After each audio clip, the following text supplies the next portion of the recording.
Another thing I found out I can do with this, and I think the the real benefits to this, for some reason, and I think it's because I'm cutting on both sides, it goes where I want it to go. If I was to go on the outside of a bowl and try to do some beads or try to put some small lines in there, if I was to use a skew, which I have done before, sometimes it goes really good, sometimes it goes really bad. For some reason, most of the time with this, I can go about any place I want to go. Now this is a tough angle here because we have all kinds of different curves going in different directions. But I can point this right here and it'll go right there. For some reason, it just goes where I want it to go.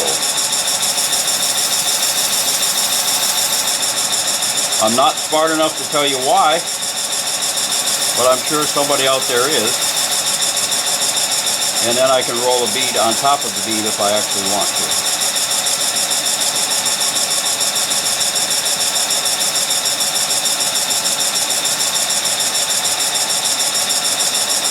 I'm using this on the end grain here. You wouldn't want to try to put beads or anything on a piece of spalted wood unless you stabilize it somehow with some epoxy or something. On any of your denser woods, it'll do a good job. You can kind of see there, I didn't quite get to the top of this bead yet. I'm going to work on that just a little bit more. My eyeballs ain't the best this time of the morning, but Larry's an early riser, so he got me up here and he got me going. That's just some of the things you can do with this. I'm sure there's a lot of smart people out there who figure out other things. I can even use it here where it's not true yet. You can kind of see the shaving that it gets. Part of the reason that this works as well as it does, I think, is the steel that I got here is M42 cobalt, and it's very hard, and we get a very sharp edge here. And it works better than the ones that I made out of inferior material before. You can see it'll take quite a shaving there. Not really pushing hard there, just letting the tool do the work. And once you get that burr gone off there, I'm going to show you how to touch this up with a hone while we're right here. You want to look at some of that and see if we need to do something with lights? So far, I'm really right there. So far, this is working really good. Is it? Yeah.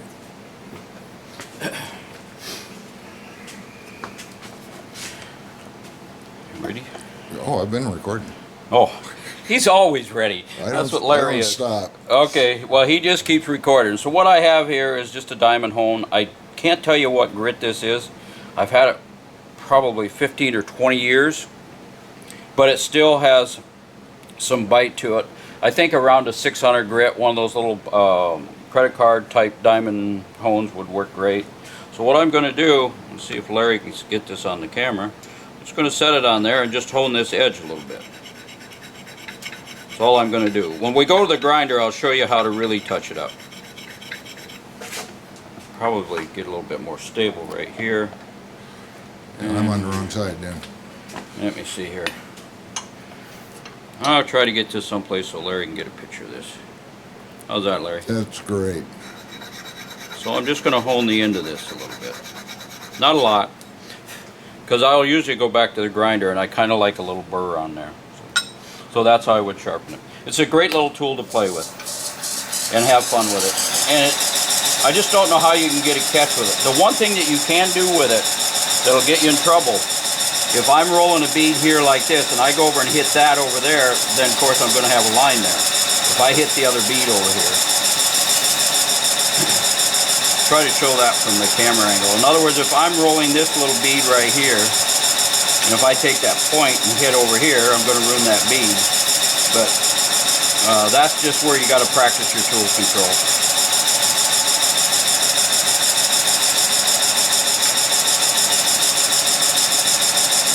Okay, I'm going to take that off, and then I'll just show you the largest bead that we can make with my tools to create beading tool. I'm going to come around over here then and show you a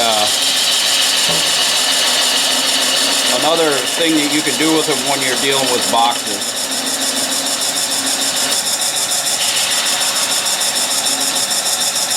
Half-inch spindle gouge.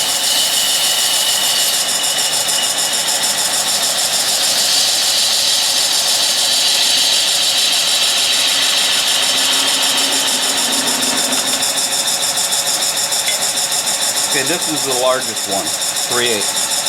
It's going to be awfully big for this little project, but works really good if you want to bead a whole bowl or bead a hollow form. If you go on my website, if you look in the salad bowls, I think you'll see a madrone salad bowl that's beaded completely down the outside. This is what I use. Now you can see we're getting real close to the end of this bead. See this little flat right here? Go back in there. Little wiggle to the right, wiggle to the left.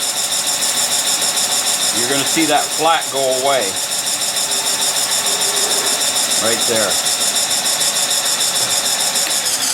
What you don't want to do on these beading tools is mess around with this flute, because anything you do in here is going to start to distort it.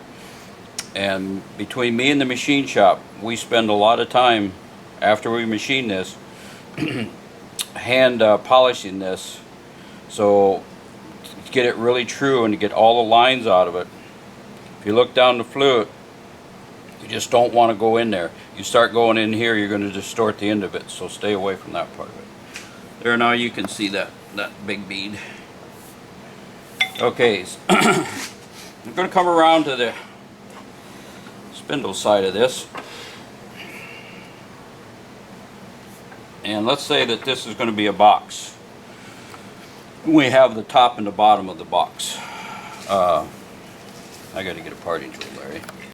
I'm going to this is the parting tool I make. It's just a small parting tool.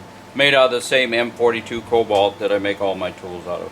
I'm going to show you how to install that in one of my handles. Just put that in there and we have the 2 set screws here. That's pretty much it. Pretty simple. I like to be able to interchange all my tools. So now we've got the parting tool in here. Let's say that this is a box. Say this is the bottom or the top or the top or the bottom. It doesn't matter. But wherever that joint is, it's always kind of nice to either highlight that or try to conceal it.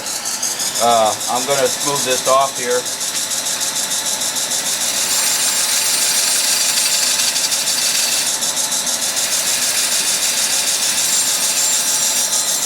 I'm going to pierce in where the box would be separated. Right there. So now, to highlight that, I might want to put a bead on there. So I'm going to use the 1/8 inch beading tool. Same thing. Roll to the right, roll to the left, roll to the right, roll to the left, roll to the right, roll to the left. And do the same thing over here.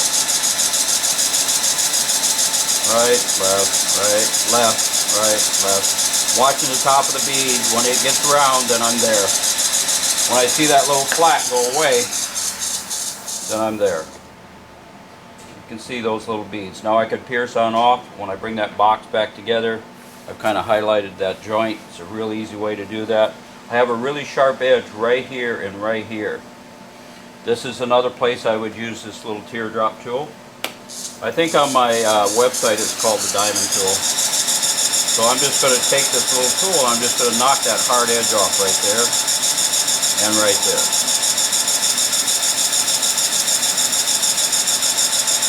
I'm going to show you also on this side grain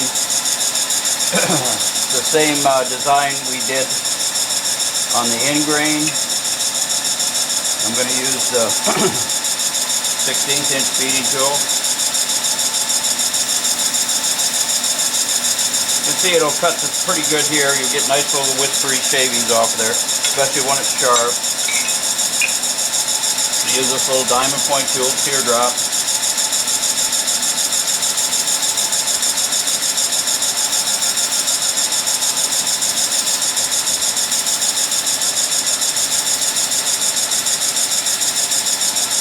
If you're doing this kind of work, be sure you breathe. Don't hold your breath. Be sure you do some practicing. You can see the shavings that come off of this thing. I was very much surprised the kind of shavings that this thing would give me, especially on a hard, dense wood. The denser the wood, the better. That's true with any kind of detail you want to put on something.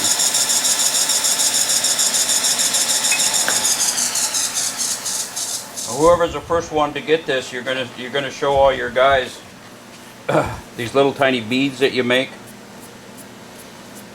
So now we're gonna go on to something else. Hang on. It's not a very good job on that one. If it's, I'm gonna show them something else here on that. If you feel any roughness on these, just take a little piece of 400 grit. Just kind of knock those tops off. You can kind of hear the little fuzz and stuff come off there. Now we basically finished the top of the bead by running that sandpaper across it there.